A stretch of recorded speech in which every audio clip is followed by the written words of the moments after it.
Hello everybody, my name is Aaron Collins and this is another rendition of me addressing worldly issues in a godly way. Well, I'm a bit late with this commentary, but a better late than never. Last night, I just went and saw All Eyez On Me, the Tupac biopic, and here is my analysis and critique on it. Basically, this movie was done to showcase, in my opinion, key points in Pac's life. So, the movie, I think, for the most part, was okay. You know, it did a good job. You know, the actor they got to play Pac, he looked pretty much, he was dead on like Pac. And as far as his mannerisms was concerned, he nailed it. In fact, I would give the entire cast an A. Cat Graham did a phenomenal job as Jada Pinkett, and also the actress, you know, that played Tupac Shakur. There are some questions and some concerns I did have. You know, as far as there was one particular character in the film named Nigel. Nigel was actually supposed to be based on a real-life individual that was in Pac's life named Haitian Jack. Now, from what I understand, Haitian Jack was someone that was deep in the criminal underground. He was really connected, and he knew a lot of people, both in and out of the industry. He was also really big in the hip-hop game himself, but he's also big in the street. He was said to be someone not to mess with. Matter of fact, it's alleged that Haitian Jack was behind the Quad Studios incident where Pac was shot 5 times in an attempted robbery. But that's neither here nor there. The fact, though, that this character Nigel never existed, but I'm thinking, also figured this out, this is only a theory, that maybe it's probably maybe some legal stuff came about. They probably didn't want to use his name. It's possible. So, other key points in Pac's life, the fact that, you know, he was raised as a revolutionary. You know, his mom was a Panther, being part of the Panther 21. She represented herself in court and came out unscathed. She raised Pac, you know, as a revolutionary, and his stepfather, you know, Tupac Shakur, helped guide him as well. So Pac had an upbringing unlike any of the rest of us. I can understand and relate to the way he was raised. But let's see, what else did I get out of this movie?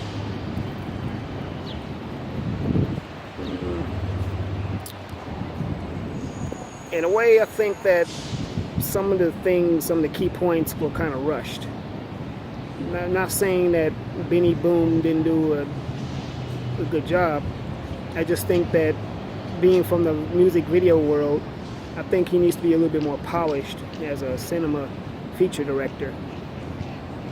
To be able to tell a story about an individual in 2 hours, that takes a lot. You know, I've heard people say that they didn't mention all of Pac's relationships. He was in a relationship with the rapper Yo-Yo, and which is understandable because that particular relationship, it was kind of quick anyway.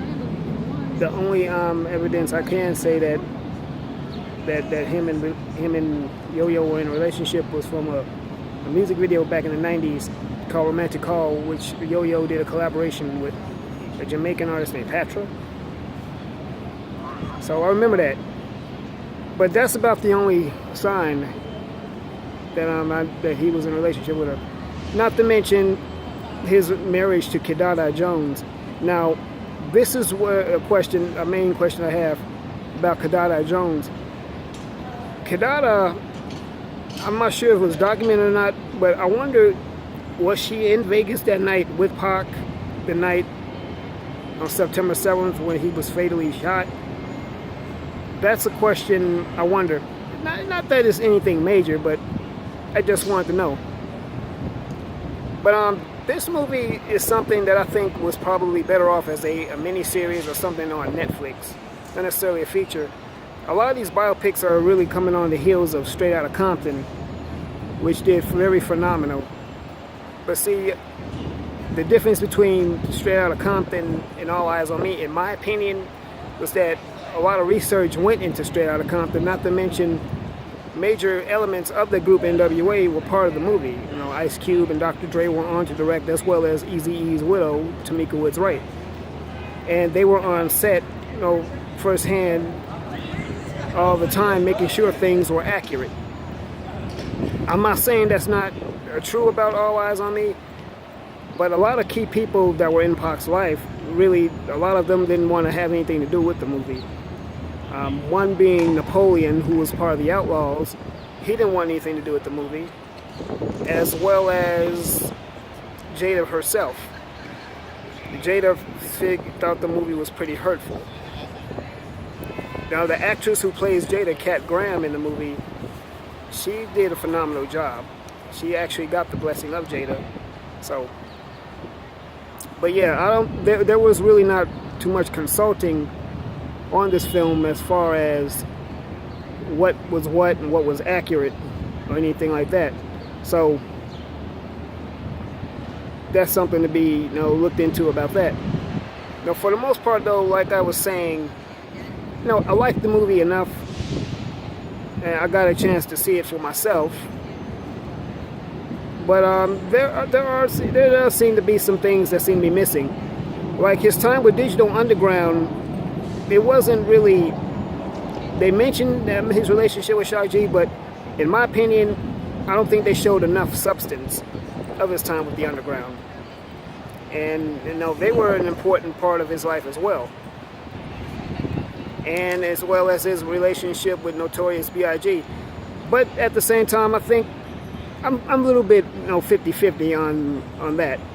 You know, did they show enough of his relationship with, you know, Notorious Big?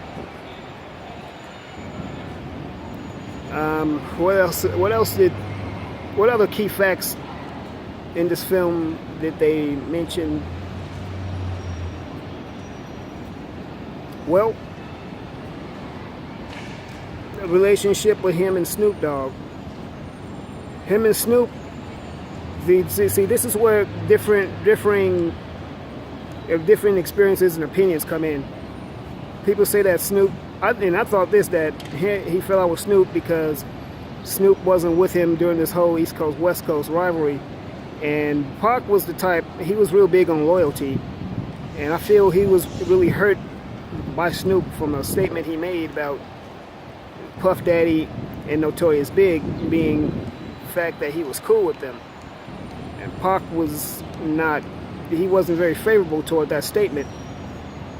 But I found out something else, though, that the reason that him and Snoop fell out is because him and Snoop were supposed to be doing a performance somewhere, and Snoop did not show up. So that's also something to question. Oh, and another thing I wanted to mention, when Pac was with Death Row, he and Suge Knight were going to form an extension of Death Row called Death Row East in New York. Now, this is something I didn't know about until seeing the movie.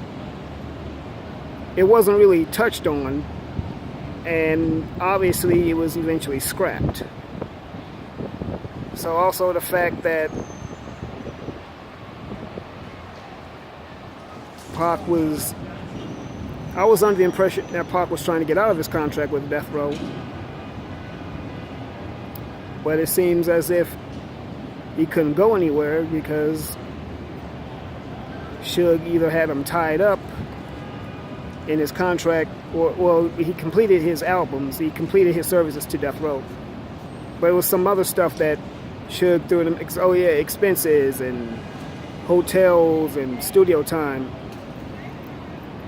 A question I also have of the movie is that there was a scene where Pac was at a dinner setting with members of the Death Row label, and there was a guy in Death Row that Suge Knight roughed up, apparently for stealing from him.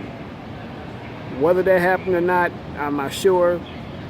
It's really not important, because things like that have been known to go on at Death Row Records. So why they wanted to show this in the movie, the way I look at it is, it's like they were trying to really overfeed us that Suge Knight was brutal. We got that. There was really no, and so in that particular scene, in my opinion, was really not needed. It was not called for, especially when they showed a scene similar to that when Pac first arrived at Death Row Records. What else can I point out in the movie?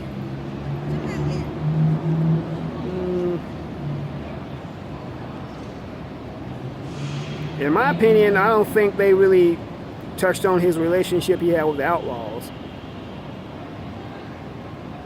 Particularly his brother, Gaddafi.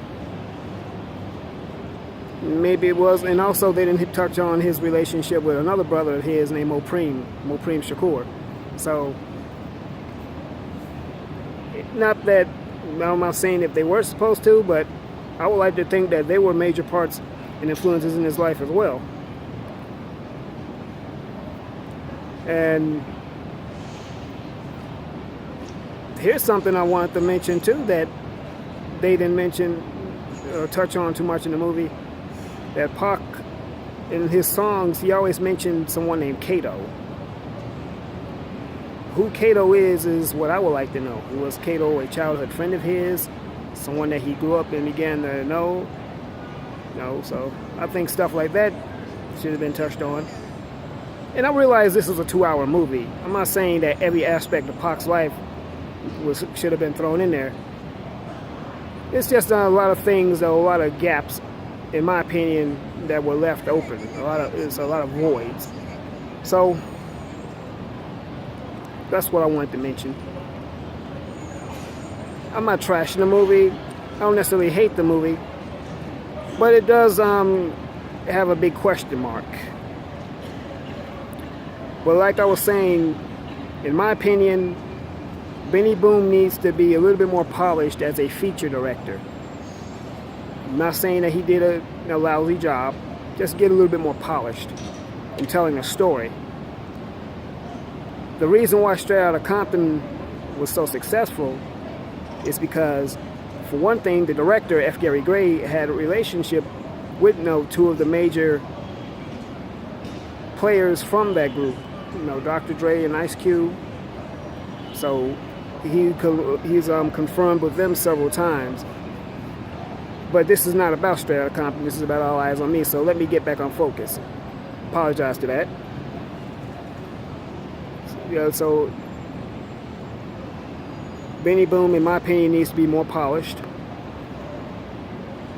And All Eyez On Me is a type of movie I think should have probably gone maybe to Netflix or as a miniseries.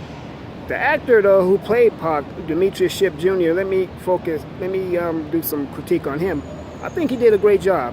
He had Pac's mannerisms down, and the very fact that he was a spitting image of Pac, that is very, very, where they found him is interesting. It's very good. I'm not sure if he's ever acted in anything before, but the guy, Demetrius Shipp Jr., once again, he did a good job. Great job. Hopefully you have more roles in Hollywood films or indie films.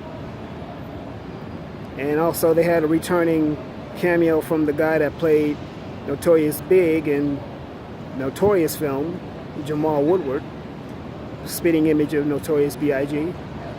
As far as people who are in Pac's life, like Faith Evans, the people who they have to play these characters, they look dead on like these guys.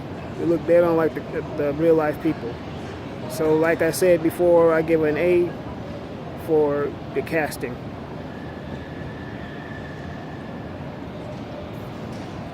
When it comes to certain court cases, like the sexual molestation case, this is where the character, once again named Nigel, comes in. In my opinion, from what they put in the movie, now I don't know if this happened in real life, but the girl that accused him of rape, from the way it looked in the movie, it looked like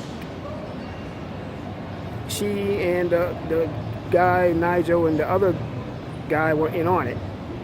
So that's a question that I have. Were they in on it together to conspire to set Pac up on sexual molestation charges, on rape charges? So that's a question also. But this is my analysis of All Eyez on Me, a Tupac biopic. And like I said, I'm not trashing the movie. I just have my concerns. So anyway, I hope everyone, enjoys my critique on the movie. I hope everyone sees the movie themselves. Didn't want to give away too much of it. But yeah, just do what I did. Just go see the movie. Don't take anyone's opinion for it unless you go see it for it yourself. So yeah. But anyway, everyone, like, comment, subscribe, share this video. Let me know what you think. And if there's any key points I left out as far as this film concerned, let me know. So like, comment, subscribe, share this video. God loves you. I love you. Let's do life.